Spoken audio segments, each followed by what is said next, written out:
Hey guys, Tina here and welcome to another wrap-up. Finally, I'm finally sitting in front of a camera, official camera, and filming.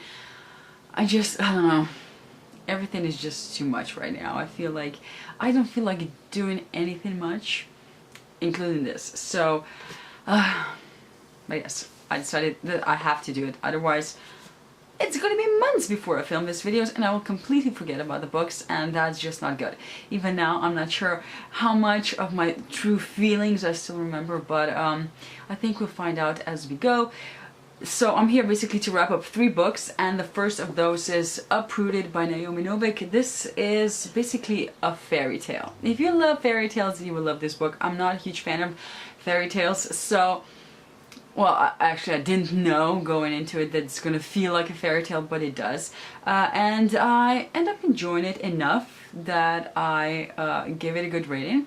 Basically, this is the story of Agnieszka. She lives in this small village, and every few years the dragon, who's the local magician, comes and picks one of the girls for reasons of his own, and he takes her to his castle basically. And people, of course, there's a lot of rumors and talk going on about what happens to those girls, because none of them actually, when they come back after 10 years, none of them stay, they usually leave.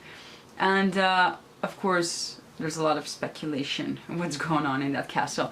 And Agnieszka is this plain girl. She's nothing special. She doesn't think that she will ever get picked. She actually thinks that her best friend is gonna get picked, and then lo and behold the dragon chooses her, and of course she goes to his castle, and the story takes off. I will say that the first half of this book I was sort of apprehensive about how I felt about it.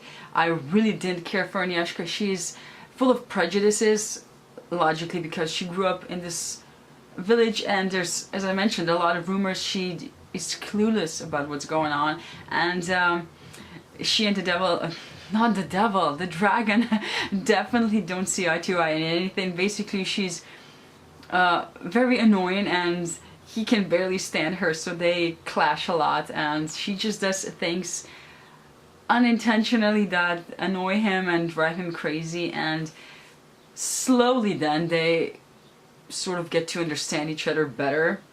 And I have to say that I did like the second half of the book better.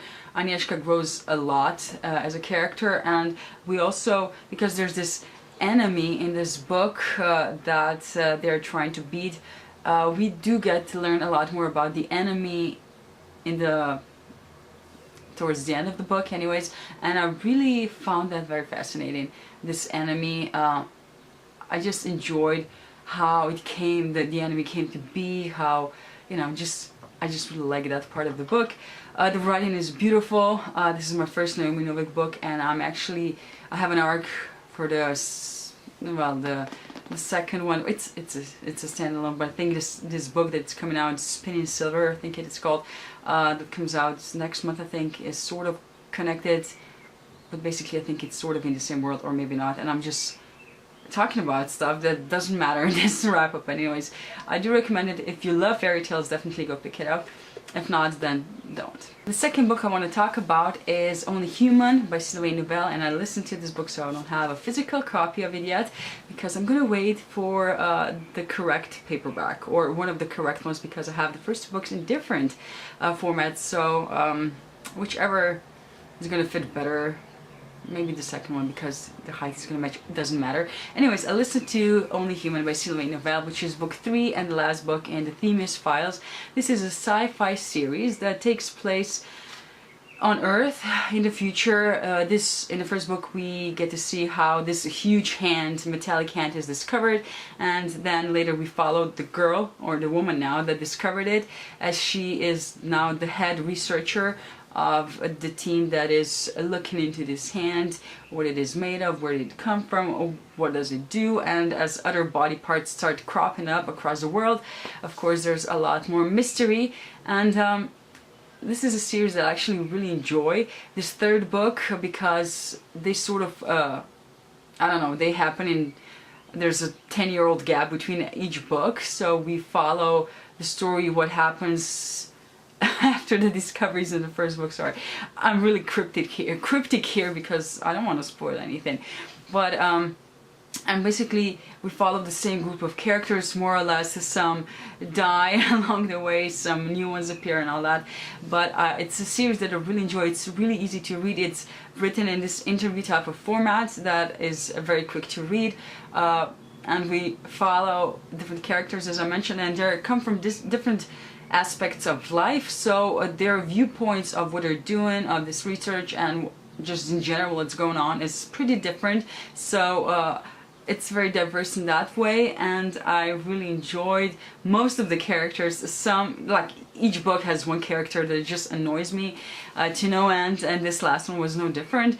Despite that, it was a very fast read, and as I said, it's a series that I really enjoy. If you're looking to start reading science fiction, I think this is a really good start.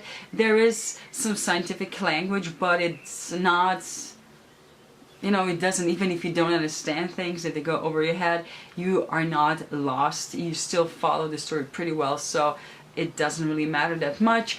It also deals with aspects of religion and mythology, and just how Sylvain Novelle, it just really pulled them together and made this great story, and I just really enjoyed how he did that.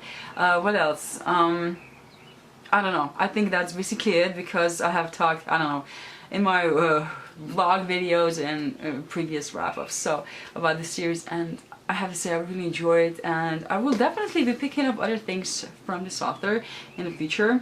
If and when that happens, another book comes out, I don't know, but I will definitely be doing that. And the last book that I want to talk about in this wrap-up is Down Among the Sticks and Bones by Seanan McGuire. This is book 2 in the Wayward Children series. It's a series of books that talk about children that went for different doorways into different worlds that were somehow better suited for them. And for reasons they come back and they feel really awkward in this world, and because the parents and the society can't cope with them, and the children can't cope with society and their parents, they come to this home for the wayward children where they sort of fit in, and they sort of try to either find the doorways again or just try to figure out how to work in this society. And this is the sequel to the first book, obviously, and we follow characters from which we met in that book, Jack and Jill, and I really love the first book. This one I just couldn't get into. I just really didn't enjoy that much.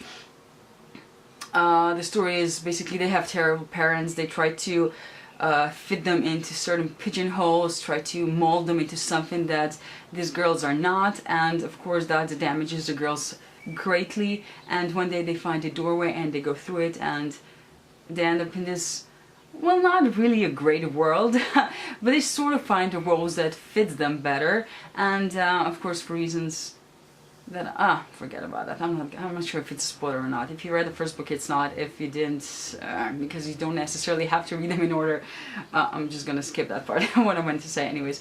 And I really did I did appreciate what the author was trying to say with parents forcing children to be something that they're not. I do understand it. I don't agree with people doing that, because everybody, sure, as a parent you guide them in some way, but you really should just let them be their own people. And what I didn't like is the fact that this was written basically on every page. It was shoved in my face all the time, and I didn't care for that. I'm not stupid, I'm not a slow learner, or not in most cases, so I really hated that preaching tone. So basically that kept pulling me out of the story, and I just didn't enjoy it. Nor did I like the girls at all in this book, I don't know. This is a very unpopular opinion, but unlike most of BookTube, I didn't care for this book that much. I will definitely continue on with the series. I have the third book, and I will love that one better, but this one is not my favorite. So deal with that, BookTube and I as well, because I was really disappointed. I expected to love this book, and I was really surprised when that didn't happen. So those were basically all the books that I wanted to talk about in this wrap-up. Soon, fingers crossed, I will come up with another one, because There's a few books that I've read since these that I will have to wrap up as well, and there's also another haul that I have to film and post, and that will probably happen soon or not, who knows. But anyways, thank you for watching this video and see you in my next one. Bye!